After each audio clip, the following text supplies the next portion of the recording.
আমি এক অতি সাধারণ মেয়ে, যে কিনা কোনোদিনই কারোর কাছে স্পেশাল হতে পারেনি। রামকৃষ্ণ ঠাকুর বলেছিলেন, যেখানে যাবি সেখানে একটা আঁচড় কেটে আসবি। না, সবার মধ্যে সেই আঁচড় কাটার ক্ষমতাটা থাকে না। হ্যাঁ, তবে কারোর মধ্যে সেই আঁচড় কাটার একটা বিশেষ ক্ষমতা থাকে, তারা সেই বিশেষ ক্ষমতা নিয়েই জন্মায়। তবে আমি তাদের মধ্যে পড়ি না। আর তাই সেই জন্যই আমি কখনো কোনোদিনই কারোর জীবনের গল্পের নায়িকা হয়ে উঠতে পারিনি। কাউকে কোনোদিনও দেখিনি আমার জন্য অধীর আগ্রহে অপেক্ষা করতে, কিংবা আমার সাথে কথা না হলে কারোর দিনটা খারাপ কাটে, কিংবা কেউ কোনোদিনই আমার ফোন বা মেসেজের অপেক্ষা করে থাকে।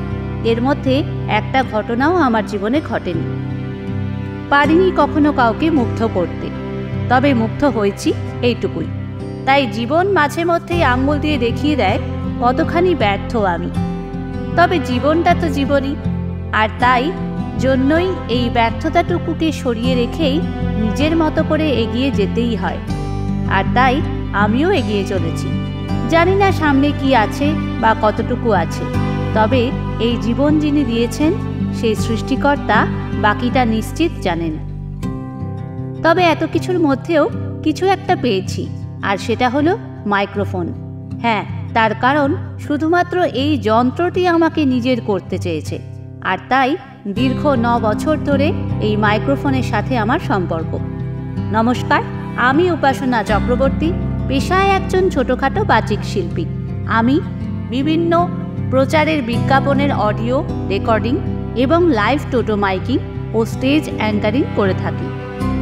বর্তমানে ফেসবুকে আমার উপাসনা অ্যাঙ্কারিং বলে একটা পেজ আছে, আর আমি চাই এই পেজে আমার কিছু কাজ, আমার জীবনের কিছু মুহূর্ত তুলে ধরতে।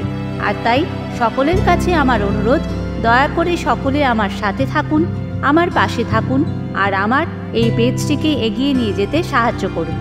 আত্মপরিচয় হিসাবে আজ এইটুকুই থাক, বাকি অংশ তোলা রইল ভবিষ্যতের জন্য।